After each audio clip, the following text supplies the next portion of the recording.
A lot of stuff that happened last night, but was that the catch of the year or what? Here's the highlights. Does it again! Yes! Touchdown! The Texans win it!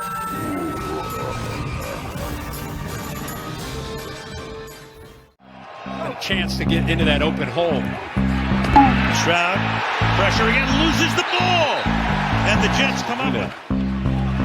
Get a little toss back here. Corley, plenty of room all the way to the end zone. Oh, there's a good view. Dude. Moving on the field of a touchdown is under further review. Give it to Mixon. Goes in for the touchdown. In this season. His range. 2nd and 12.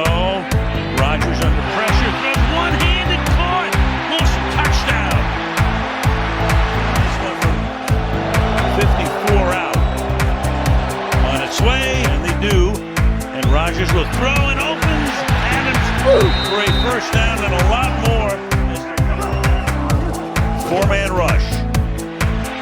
Rodgers to the end zone. And Wilson hitting one-handed in the years. Stroud rolling.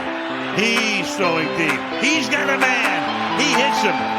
Third attempt. Townsend puts it down. Barron hits the upright. Extra pressure. Going deep. Has his man. Has Adams. Touchdown. He'll come after that if he makes it, which he does. So, and the bouncing ball will be stopped by Adams. So there.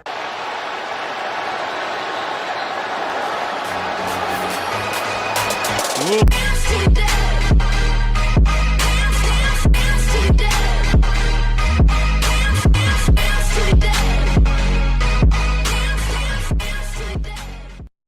And with that, what is going on, guys? Welcome back to the Fun Of course. Please like and subscribe if you guys enjoyed the Week 9 Thursday Night Football recap. Of course, we saw a crazy one last night as the New York Jets were not really at the game, but like some of the stuff that happened. Of course, with the Jets getting their first win since Week 3, knocking out the Texans 21-13. Of course, this game had a lot of ups and downs for both sides. Let's first start with Texans, who, of course, have now lost 2 out of their last 3 games. And in all 3 of those games, their offense just really hasn't looked great. Of course, they started the season out 5-1, and now they're 6-3. They got a big game next week against the Lions at home, but I don't know if they're going to actually be able to play so well in that one, considering how they played in this week. This game, obviously, only scoring 13 points, and not scoring a touchdown in the second half, of course, only being held to 2 field goals.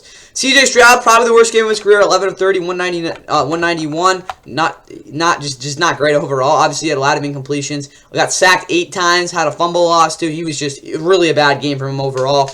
A lot of pressure got to him, of course, but also I think the biggest thing was he didn't really trust these receivers, and when that happens, it's kind of hard for an offense to really get anything going. Joe Mixon was really good, 24 for 106 in the touchdown, broke a lot of tackles, but he only can do so much. I think they need to use him out of the backfield a little bit more. He didn't even have a catch. I don't think he did. Yeah, he didn't. I think they should have used him there. Whatever, though. Tank Dell, he had some big plays, obviously the 50-yard catch after the crazy touchdown.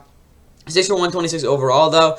CJ Stroud also had 59 yards on the ground as well. I think J.H. Taylor getting a couple of carries was a good idea. Robert Woods was their only technically other guy who made any plays. He was 2 for 44. Dalton Schultz made some other plays, but outside of that, John Mechie goes out without a catch as well as Xavier Hutchinson. These tight ends and receivers are really disappointing overall. I don't think Bobby Sloak did a great job there, but I mean we'll just see what happens. But again, I don't think he did a good job in this one. For the defense, I mean, the O-line was also atrocious. You got to mention that. Defensively, Jalen Peters an all-or-nothing player. You saw that in that first touchdown that Aaron Rodgers threw. But overall, he still was, I guess, okay. He made a lot of big plays. Kamar Lazard had 6 tackles. He was pretty good on the outside against Devontae Adams, outside of getting the 1 touchdown. But he wasn't even on him. But I think he could have shifted over there. Eric Murray was okay. I think, again, his ability to be able to, again, be rangy back there and, again, anticipate the play was big in this one. Diego Autry had 2 sacks. He was very good in the interior. Henry To'oTo'o made a couple nice tackles. Derek Stingley Jr. was really good. But outside of that, I mean, at least in the first half, the rest of the linebackers really struggled to, again, with their eye discipline, as well as the fact that no real edge rusher really made any sort of dynamic plays either. Kyrie McFadden, again, probably the worst game of his career. He shanked the 27-yarder as well as missed the 56-yarder. Again, it just was not a good game for him. Meanwhile, the Jets, of course, desperate win for them. They needed to do with this one to, again, really be in the playoff contention. I talked about that yesterday. And, of course, again, on Halloween, they haunted the Jets defense haunted the Texans offense. Of course, that was probably their best game we've seen out of them since, honestly, Week 3. Speaking of that, the Jets, two of the 3 wins this year have come on Thursday Night Football at home. I can't really tell you the last time that's happened for any team. But again, that's kind of how it is. They'll be heading to Glendale next week for a game against the Cardinals, and that will be a huge game for them as well, obviously. But again, their offense looked night and day in that second half from what we saw the rest so far this season. Aaron Rodgers in that second half looked really the best I've seen him since 2021, where of course he locked up the MVP in the 1 seed for the Packers in Week 17. Outside of that, though, again, he had a game like this back in 2022 when they upset the Cowboys. Outside of that, though, Aaron Rodgers just hasn't looked like the same guy we're used to seeing, so it's really good that we saw this. Going to see glimpses of it this year, but again, this was like a truly great half for him of football. Of course, 3 touchdowns in that second half at 211 yards in total. Still hasn't had a game. I think it's 32 straight games over without 300 passing yards. I'd like to see that end next week. He definitely has an opportunity to do against the Cardinals.